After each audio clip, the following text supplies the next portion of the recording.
আসসালামু আলাইকুম, welcome to আমরিনস dining world. কেমন আছেন সবাই? আলহামদুলিল্লাহ, আপনাদের সবার দোয়ায় আমার দিন ভালো কাটছে, ভালো আছি বাচ্চাদের নিয়ে। আজকে ইলিশ দিয়ে পুঁই শাক রান্না করব, যার জন্য প্রস্তুতি নিচ্ছিলাম।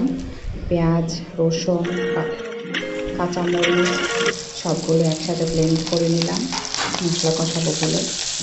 আমি ইলিশের মশলাটা অনেকক্ষণ ধরে কষাই, একদম উপরে তেল একদম না আসা পর্যন্ত আমি মাছ দিই না। একদম ভালো মতো মশলাটা অনেকক্ষণ ধরে কষিয়ে তারপর উপরে মাছটা দিয়ে দিয়েছি, আর পুঁই শাকটা উপরে দিয়ে ঢাকনা দিয়ে ঢেকে দিয়েছি। তারপর এই তো ঢাকনা খুলে দেখলাম আমার পুঁই শাক অলরেডি হয়েও গেছে। তারপর রান্না শেষে একটু পরিষ্কার করে মুছলাম। আল্লাহ হাফেজ।